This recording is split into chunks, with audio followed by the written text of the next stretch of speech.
you've heard me speak before, you tend to use Brixadi or Sublocade as opposed to saying buprenorphine with or buprenorphine without. Again, if you detect any bias, please let me know. So the objectives of this is going to be just go over some of the overview. We're going to get into a lot of the drug testing. Um, and I think a lot of the drug testing that comes my way is there is a lot of confusion over false positives, false negatives. But I would, as the more of this that I've done, it's actually the interpretation that becomes the most difficult aspect, and we'll talk about that. So I want to begin with a perplexing tragedy. This is a real case. The reference is below, and this case had a real impact on how we practice a lot of obstetrics care. So a child is born full-term vaginal delivery, and the infant had some lethargy after birth. On day 11, the pediatrician noted child was gaining weight. On day 12, there was some gray skin. Milk intake had fallen off. On day 13, the child was found dead. On postmortem examination, the child's morphine concentration was 70 nanograms per ml.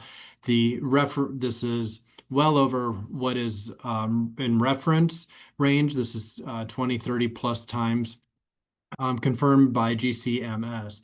We will talk about what GCMS is here in an upcoming slide. Mother was noted to have codeine, 30 milligram tablets of acetaminophen that she had taken postpartum. And the pain she reports have been reduced by half, or she had reduced it by half because of somnolence and some constipation problems that she had had. Mom reports storing some breast milk for a few days because of the somnolence or poor feeding. And the morphine concentration in the breast milk was 89 nanograms per ml, when typically the dose of morphine in breast milk is, as shown, about 1/40th of that concentration. So I think in this, there is a lot of confusion is common. What is the source that's being sampled? Is it urine? Is it blood or serum? Is it hair? And while I have a slash between blood and serum, I recognize that these are not the same. For example, in the testing of alcohol, the legal driving limit is defined by blood testing, whereas in the hospital, we test serum. Are they the same? Feel free to double check me, but there are multiple systematic reviews of the literature that look at just that question, and there is actually some variation between that. And in hair testing, we're going to get into that a little bit. I think in medicine in New Mexico, we don't use it very much, but I know some of the courts continue to use that, and I think there's some problems with that. What type of test is being ordered? Is it an immunoassay, which is the dollar store technology, the common, or is there something, a chromatography tandem to mass spec? And then again, the interpretation of the testing is, it can be difficult too. So drugs in children, and this is young children, are on the rise. We tend to focus on addiction with adults, with teenagers. But I wanted to leave this slide in here to remind us that when we're managing adults, we're actually managing the whole family, and we're managing the children and what they can get into. In the fentanyl era, we have seen a significant spike across the country in the number of exposures to our young children. So this is kind of one of a couple of tables that I like to lay out in my head, and that we're going to have what is the sample? Is it on urine or is it on blood or serum? Does it come from yeah. The advantage of urine is it's easy to obtain. We can do the immunoassay on it, and it allows for a longer detection window. So think of it this way. My son is at school today and is going to take the school bus home. What do I want my bus driver to be screened for drugs? And the answer is Department of Transportation requires it. The FAA requires drug testing of pilots. How many bus drivers are going to drop cocaine right before they go in and provide their urine drug screen? So what it allows us to do is turn the clock back a few days or more to try to screen that. And I think that window is important to recognize because when we are in the emergency department, for example, and somebody comes in under the influence or intoxicated, getting a urine drug screen doesn't doesn't tell you if the patient is clinically intoxicated with that substance or not. What it just says is that they're probably exposed to it over the past few days. We just don't know exactly when. One of the disadvantages of urine is it's really hard to associate with toxicity. With rare exceptions in the world of toxicology that have to do with heavy metals, we don't use any drug urine concentrations. Um, when we are doing therapeutic blood monitoring or a drug monitoring, it's always on blood or plasma. Think about getting a peak and trough Banco level or gentamicin level, going with the antibiotics. If we're worried that somebody has overdosed on acetaminophen or salicylates, we get serum levels. We don't get urine. And so that's a huge advantage that we get when we're on blood in urine is that concentration, and it also becomes meaningful onto how when it, especially like drugs of abuse, how much drug was that brain exposed to? How was it getting there? The disadvantages is blood and serum is generally limited more in technology that aren't point of care testing. The gold standard is going to be mass spec tandem to gas chromatography, and we're going to talk about that. So, as a toxicologist, I'm fond of my chemical structures. What I want you to look at here is follow this as like you would in an art history class. What we're looking for, in other words, is going to be pattern recognition. So what we're looking for on here is the similarities on like dopamine and serotonin is we've got this six-member benzene ring, two carbons and a nitrogen, whereas with serotonin we have an extra five membered ring. When we start making the jump to amphetamine or methamphetamine, again, this looks a lot like dopamine. This looks like a lot like norepinephrine. When we get down to MDMA is basically it's methamphetamine with these two oxygen and a methyl group. So nobody can ever remember what this big long name is. But if you sound it out, a methylene dioxy methamphetamine, that's going to be MDMA.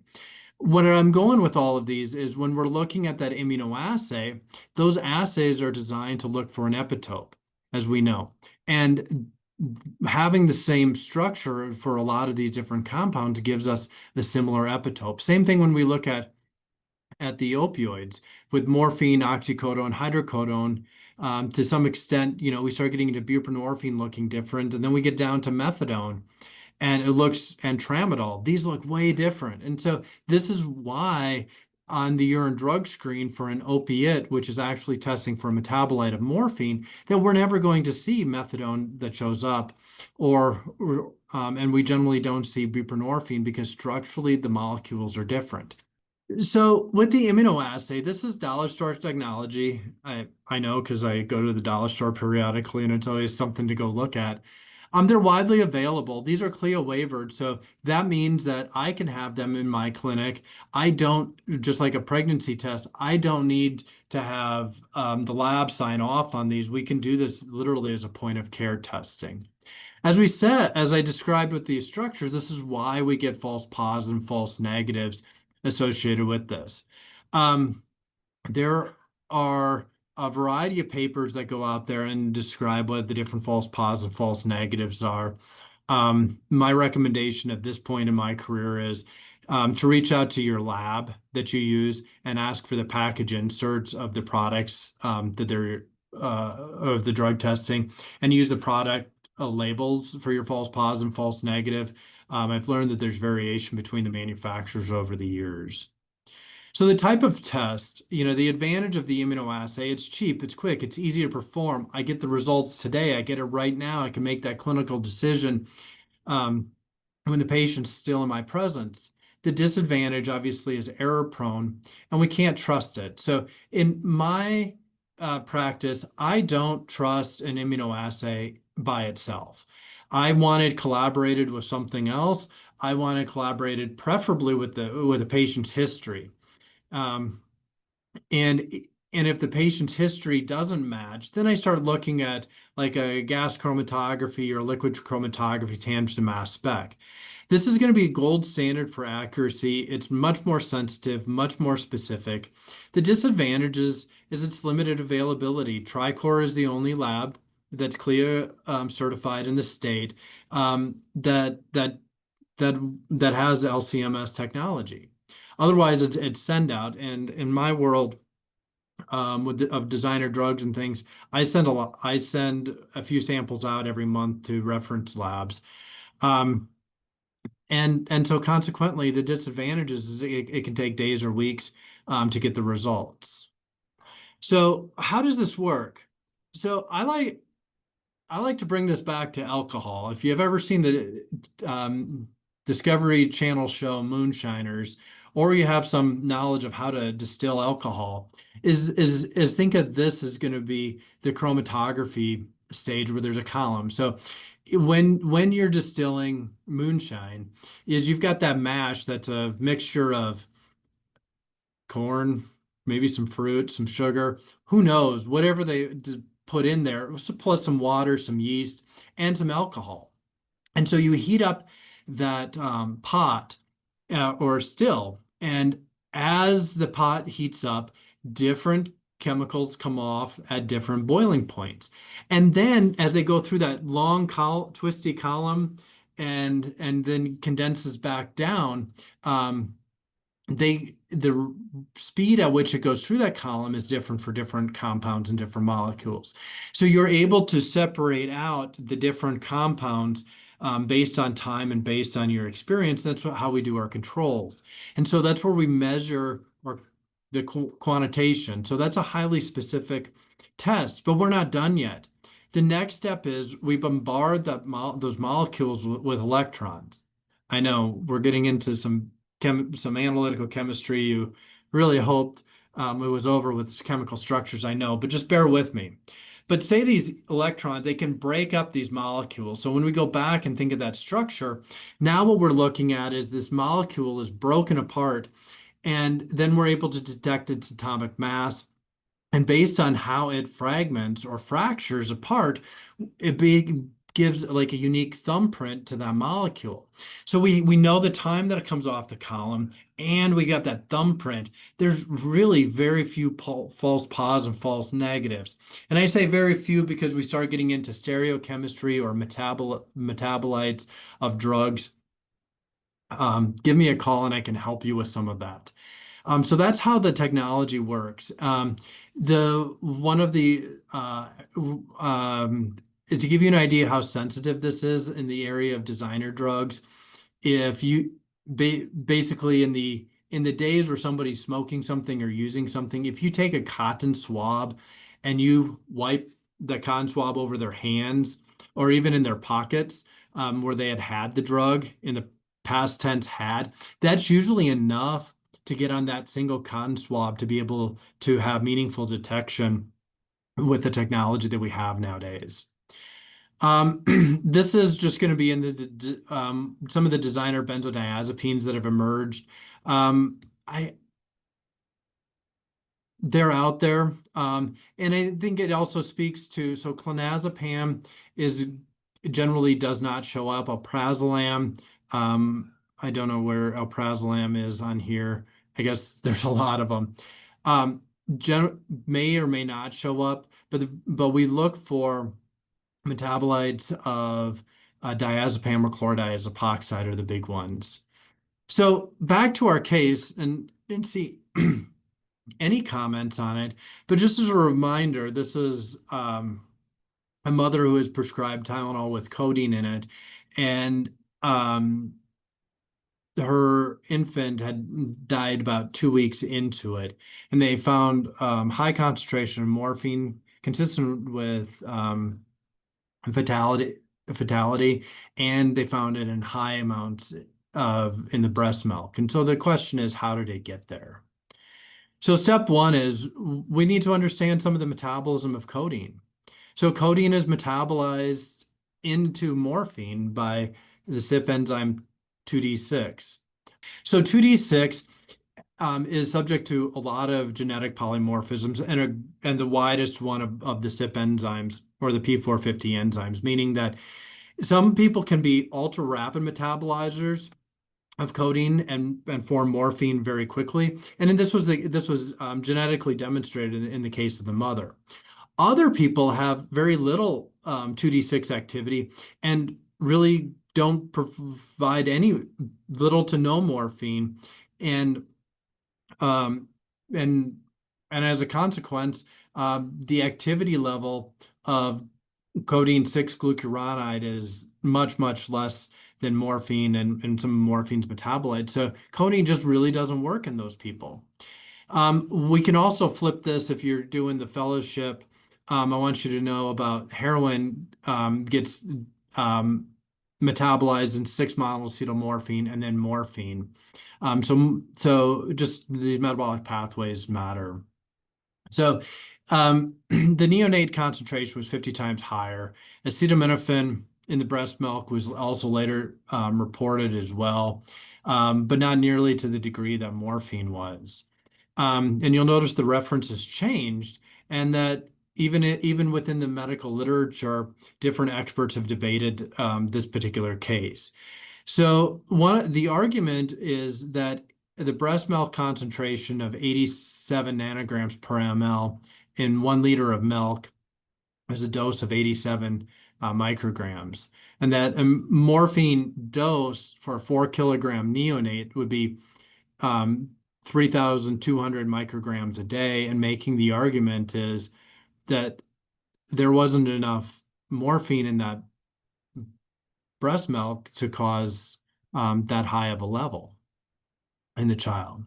So again, we come back to these are confusing, and how we interpret this correctly matters. And so I come back to, again, and I know this is a repeat slide, but fundamentally, what is the source? What type of test was done? And let's interpret the test. So here's as far as getting into some of the hair testing goes, I don't recommend it.